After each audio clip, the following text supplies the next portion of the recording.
അങ്ങനെ എൻ്റെ weight loss ജേർണീൻ്റെ second innings ഇന്ന് തുടങ്ങുവാണ്. സെക്കൻഡ് ഇന്നിങ്സ് എന്ന് ഞാൻ പറയാൻ കാരണം കഴിഞ്ഞൊരു വീഡിയോയിൽ ഞാൻ പറഞ്ഞിട്ടുണ്ടായിരുന്നു 64 kg 59 kg എത്തിയ കാര്യം.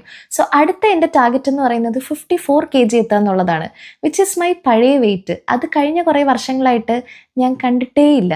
ഞാൻ ഓൾമോസ്റ്റ് ഒരു മാസം എടുത്തിട്ടാണ് 5 കിലോയോളം കുറച്ചത്. സോ ഇനി ഒരു അടുത്ത മാസം വീണ്ടും 5 കിലോ കുറയ്ക്കണം എന്നാണ് എൻ്റെ ഒരു ആഗ്രഹം. എന്തായാലും നമ്മളൊരു വെയിറ്റ് ലോസ് ജേർണി തുടങ്ങുമ്പോൾ ആദ്യം കുറേയൊക്കെ കുറയുന്നത് നമ്മുടെ വാട്ടർ വെയിറ്റ് ആയിരിക്കും. പിന്നീട് വെയിറ്റ് ഇങ്ങനെ ഒരു പോയിന്റിൽ ഇങ്ങനെ സ്റ്റക്കായി നിൽക്കും. അതെല്ലാവർക്കും ഉള്ള പ്രശ്നമാണോ എന്ന് എനിക്കറിയില്ല. എന്തായാലും എനിക്ക് ആ പ്രശ്നമുണ്ട്. പിന്നീട് അതങ്ങോട്ട് കുറഞ്ഞു വരണം എന്നുണ്ടെങ്കിൽ നമ്മൾ പ്രോപ്പറായിട്ട് ഒരു ഡയറ്റ് പ്ലാനും ഫോളോ ചെയ്യണം. നല്ലതുപോലെ വർക്കൗട്ടും കുറച്ചും കൂടെ ഒന്ന് കൂട്ടണം.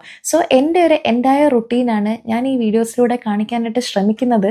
ആർക്കെങ്കിലും ഒക്കെ വെയിറ്റ് ലോസ് ജേർണി തുടങ്ങാൻ ആഗ്രഹം തോന്നിയാലോ, വർഷം തുടങ്ങിയിട്ടല്ലേ ഉള്ളൂ, ഇനിയും സമയമുണ്ടല്ലോ. എന്തായാലും നാളത്തേക്കുള്ള ബ്രേക്ക്ഫാസ്റ്റും മോർണിംഗ് ഡ്രിങ്കും ഒക്കെ പ്രിപ്പയർ ചെയ്ത് വെച്ചിട്ട് കിടന്നാൽ കുറച്ചുകൂടെ എളുപ്പമായിരിക്കും. അപ്പോൾ